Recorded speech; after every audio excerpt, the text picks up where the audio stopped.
Колеги, ми продовжуємо робочий день. Зараз передостанній брифінг на сьогодні. До слова запрошується речник адміністрації президента України з питань АТО, полковник Андрій Лисенко.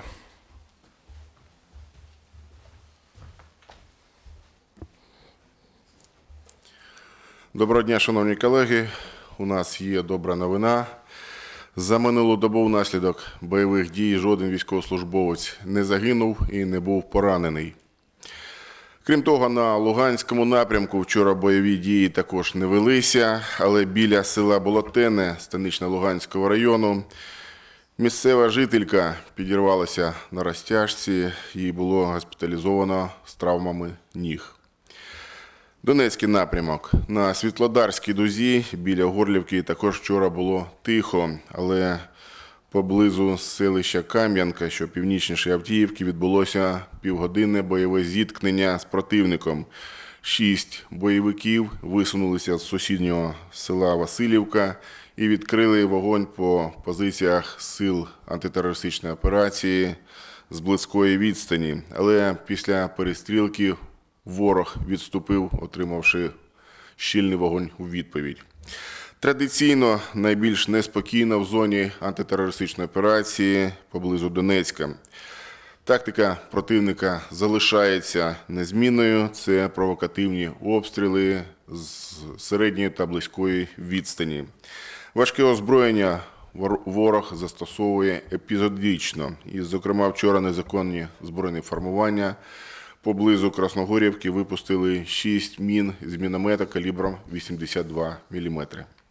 В цілому фронт поблизу Донецька залишається стабільним вже багато місяців. Сили антитерористичної операції надійно укріпили свої позиції та утримують їх. Одну короткотривалу провокацію вчора було зафіксовано на Маріупольському напрямку. Це сталося неподалік селища Чермалик. Противник здійснив кілька пострілів з протилежного боку річки Кальміус. Вчора наші прикордонники затримали у місті Мілове 2 військовослужбовців внутрішніх військ Російської Федерації, які були одягнуті у військову форму з відповідними розпізнавальними знаками. За їх словами, вони слідували до міста Армавір, Краснодарський край Російської Федерації. Росіяни пояснили, що заблукали і випадково потрапили в Україну, після чого були затримані українським прикордонним нарядом. Тепер вони очікують ухвалення судового рішення, який розгляне факт незаконного перетину державного кордону України. У Лисичанську українські правоохоронці затримали бойовика. Встановлено, що зловмисник зі зброєю в руках здійснював незаконний огляд транспорту та громадян у місті Зоринськ, який контролюється ворогом. Також встановлено, що чоловік брав участь у бойових діях на боці окупантів поблизу Дебальцевого. Покинувши лави незаконного озброєного формування, він повернувся до Лисичанська, де й був затриманий українськими поліцейськими. У Луцьку оперативники Служби безпеки України затримали бойовика на прізвисько «Комісар». Встановлено, що він брав участь в анексії Криму Росією, зокрема, блокував військові частини Збройних сил України на півострові. За це отримав нагороду від Міністерства оборони Російської Федерації медаль за повернення Криму. Згодом він став членом бандоформування ДНР. З метою нелегального видобутку бурштину бойовик приїхав на Волинь, щоб підзаробити, але там його затримали. Українські правоохоронці виявляють нові схованки з нелегальною зброєю. У лісосмузі неподалік села Романівка Дніпропетровської області вилучили 6 автоматів АКС, 1 автомат АКМ, 3 ящики з набоями калібру 5,45 мм, 16 магазинів для автоматів Калашнікова, а також запчастини до зброї. Ще одну схованку зі зброєю військовослужбовці Національної гвардії України та співробітники СБУ знайшли біля залізничної станції Кліщіївка, що на перегоні Артемівськ-2 Микитівка, що на Донеччині. Правоохоронці вилучили звідти 1,5 кг пластиду, 600 грамів тротилових шашок, 2 протипіхотних міни, гранати F1. Також українська поліція попередила нові злочини, затримавши власника небезпечного арсеналу зброї. Вчора у селі Трипілля Артемівського району на Донеччині внаслідок пострілу з протитанкового гранатомета у приватний будинок постраждали його мешканці.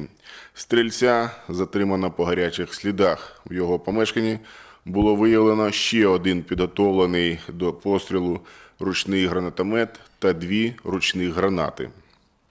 Українські військові доставляють гуманітарну допомогу мешканцям прифронтових міст. Так, офіцери групи військово-цивільного співробітництва завітали до дитячих садків та шкіл населених пунктів Очеретине, Новгородське, Верхньоторецьке та Авдіївка і привезли туди підручники та іншу літературу. І вчора поліція викрила нелегальну схему, за якою на лінії розмежування реалізовувалася алкогольна продукція. Затримано чоловіка, який намагався незаконно переправити на окуповану територію пляшки з ігристим вином. Продукцію на суму 50 тисяч гривень вилучено. На полігоні у Харківській області курсанти Національної гвардії України успішно склали заліки з водіння нових бронетранспортерів БТР-3Е. Гарні прохідні якості, автоматична коробка передач та підсилювач керма дозволяють впевнено рухатися по бездоріжжю.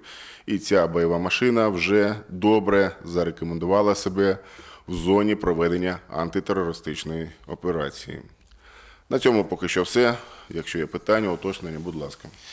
Дякую, пане полковнику. Переходимо до запитань. Будь ласка, представляйтесь.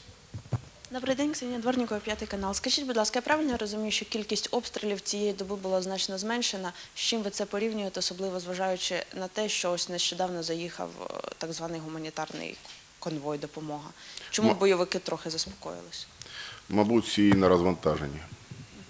І скажіть, По будь ласка, кількості обстрілів ми констатуємо, що майже вдвічі зменшилася кількість обстрілів. Цієї доби вона становила 25, але вони були короткотривалі. Позаминулої доби це було понад 40.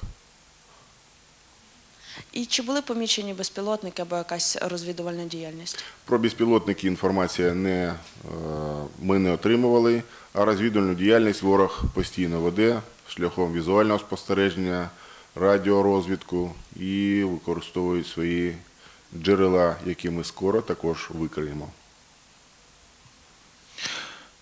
Дякую, пане полковнику. Чи є ще питання або уточнення? Якщо питань та уточнень немає, дякую, пане Андрію. Дякую всім. На цьому завершуємо прес-конференцію.